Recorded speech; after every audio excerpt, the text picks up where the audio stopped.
I spent $100,000 on this truck, and today we're going to go over my first impressions and if I think it was worth that amount of money or not. One of the best ways to get to know your vehicle is to wash it, making sure you're taking pride in a thing that you spent $100,000 on. So for me, yes, I can afford to pay someone to do this. Sometimes I still do, but I enjoy it because it helps me stay connected and appreciate the things I have. I've noticed when I move to pay someone to do this for me, you take for granted the clean, sort of the car as well. For me, like, I'm already finding new things out about the truck. The simple wash, I haven't even made it to the inside yet. First thing is how big it is. Not only that, but it has a really good presence, and a lot of that has to do with how it's proportioned out, and everything matches size-wise. And so when you see it in a parking lot or something, it doesn't appear to be as big as it is until you get up on it. Growing up, HD trucks always looked kind of weird and just work truck-ish. So it was really important for me, if I'm going to replace the Raptor, something that just visually looks good, I needed to make sure that I did that with this truck too, or I wouldn't like it enough to keep driving it and make it be just another car that had one purpose stuck on the side of my house. I needed it to be something the entire family fits in comfortably, but it also has to do that one thing that I actually bought it for, which is the utility of it, which is tow the big fifth wheel I bought. The Denali had the best look, in my opinion, and came with the most options. For me, the best thing with the Denali that I've come across so far on the interior is the quality of the leather and the feel that it's more of a luxury vehicle. Yes, there is still some plastic, but they put the wood in it and they put a high quality leather with the piping and the different colored stitching and just overall softness. So the quality of the leather and the interior are by far the most surprising and my favorite part of the interior. To match that, they also put massagers into the seats, just stepped it up to where I feel like I'm in a luxury vehicle, not in an HD truck, while you're sitting. So when you're driving, that's a little different, and the reason for that is it's made to carry a ton. So the springs and suspension in the back are really stiff. It is not an undoable daily driver, but don't get into it and think it's going to be soft over speed bumps and able to handle them at a higher speed like the Raptor. When I upgraded the suspension, that was built for that kind of stuff. This is not. This is made to have weight. So it is a little bit rough, but it's not too rough to where you don't feel like you can daily drive it. Realize bumps are gonna be felt. They did a good job with putting enough quality parts in it and dialing back the amount of plastic.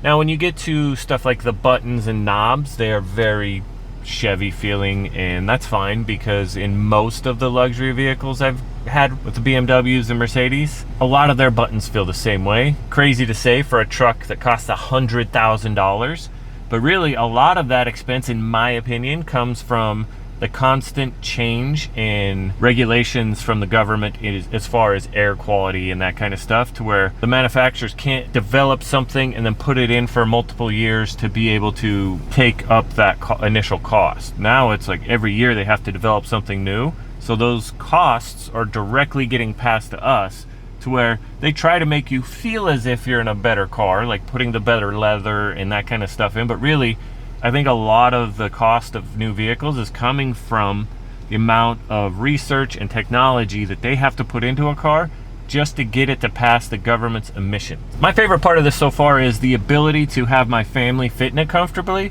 while knowing it has the capability of towing the big fifth wheel, no problems. It's made for it.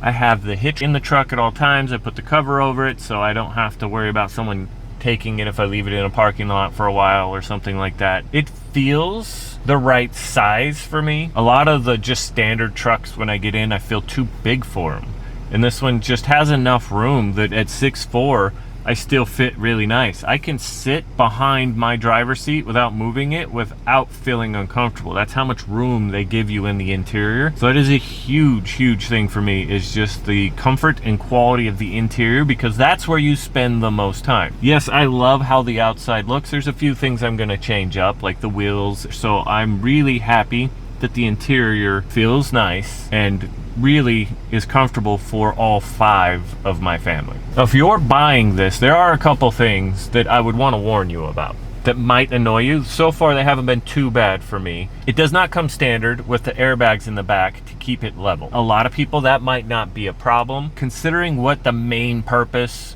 for me making the change to this vehicle was, which was to be able to tow a 5th wheel, that was a big problem. Other trucks might come with that, but they sacrifice a lot where this truck didn't. So I would just warn you to make sure that if that is something you're going to do with the truck, like I am, you know you're gonna have to upgrade and put the air ride suspension in. There is no OEM version of it, so you do have to go aftermarket. According to everybody I talk to, it will not void any warranties to add that. Now, if you put lifts and that kind of stuff on, and you don't go through the OEM plus route, there's a high likelihood you're voiding warranties at that point, which is why I haven't really done much yet. And just be ready for a little bit of a rough ride. To do something like I'm doing, it makes total sense and you're fine with it. But if you maybe aren't gonna tow as heavy of a thing like I am, the 2500 probably would work better for you, and it's a pretty big difference as far as softer ride. It's still a little rough because it's still made to carry some weight, but it's quite a bit softer than the 3500. And the real reason I bought this truck, like I keep mentioning, is to be able to pull the 5th wheel, because we made the decision to sell the Class A, move to the 5th wheel, and so we bought one that we think is the best for what we use it for and for having 5 people in the family. Not only is it big, it is pretty heavy. We're planning a trip in October. Place I bought the 5th wheel from, I got this hitch. This truck is a short bed. And so a lot of problems with 5th wheels are, if you get the short box, when you crank it hard, like, because 5th wheels can go at a 90-degree angle almost. With the short box, 5th wheel would actually hit the cab. So I got an automatic sliding hitch, and it works in a really cool way, like you can see here, that as it turns, it goes down the track and extends to about 18 extra additional inches of clearance between your truck cab and the 5th wheel. And that makes all the difference. But to make this system function properly, you have to have a special coupler plate on the 5th wheel. I'm not going to go into all the problems with it, but when we bought the 5th wheel, we showed up, it wasn't ready, there was problems with it. We left, we came back the next time they said it's ready, it was absolutely not ready again. So the 3rd time I made them bring it to me. The problem with that is it no longer had the coupler plate that my hitch required. I wasn't able to, when they dropped it off in front of my house, hook my truck up to it to park it in the side yard. It's my understanding from watching YouTube and stuff about this specific hitch when I was doing research to make sure it would do what I needed. It takes special sort of adjustments to make sure it's locked into place nice and tight and it doesn't cause problems while you're driving down the road. The first time I went there, they did install everything. We test fit it to the 5th wheel, even though we weren't going to take the 5th wheel with us.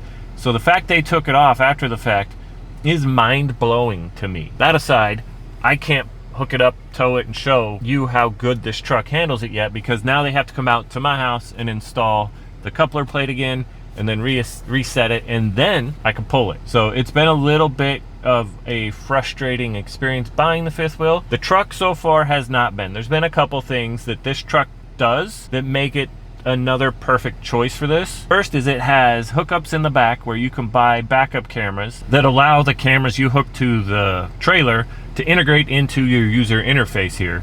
And they have ways to make it to where the trailer basically disappears. You're capable of seeing what's around you. On top of that, they also make it to where when you're driving, if you're driving slow or backing up, it knows the trailer's hooked up, and it kind of shows you the tail drag to show you if it's going to hit something to help you be a better driver. It's able to sense the tire pressure in the trailer if you use the provided that came with the truck tire pressure sensor. I tried to get them put on mine, but apparently the sensors they gave me were the wrong size for the trailer I have. And that's been really the only issue I had as far as buying this. They're not getting back to me on how to get the correct size stems to fit in my trailer's wheels, to then be able to have my truck tell me if I'm losing tire pressure in one of those. But those are big upgrades for me.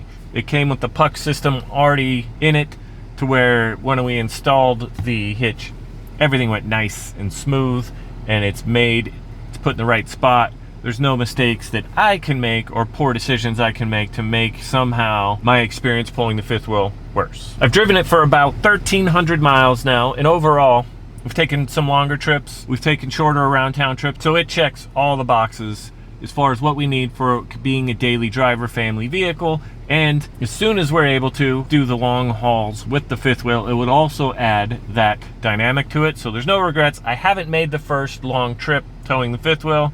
So once I do that, I'll be able to update you guys if it did the job that I'm expecting it to there as well.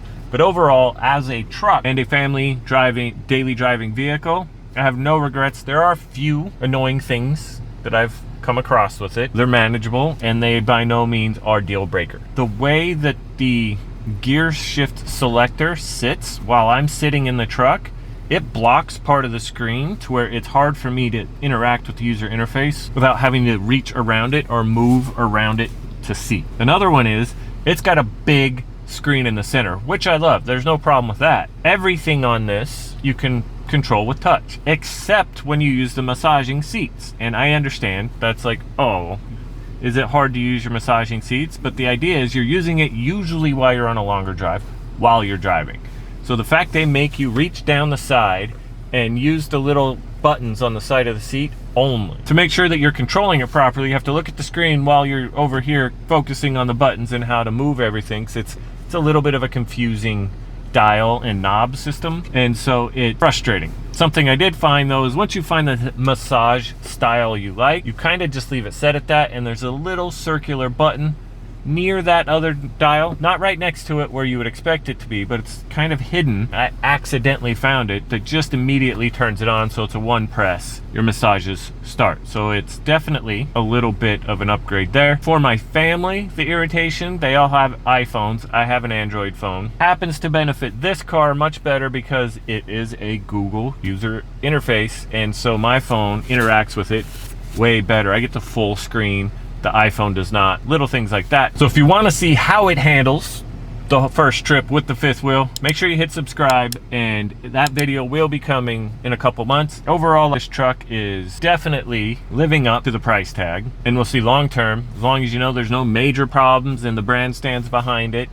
I think it is a definite winner of its class. I'll be doing a full video on our first trip and subsequent trip as we take them in the fifth wheel with the truck, and giving you my feelings as we go, because some of the stuff I think this might be great at now could end up being not so great. So it is a work in progress, so stay tuned for those.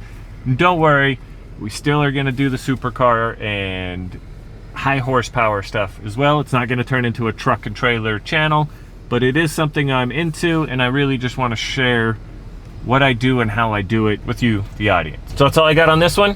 I'll see you on the next one.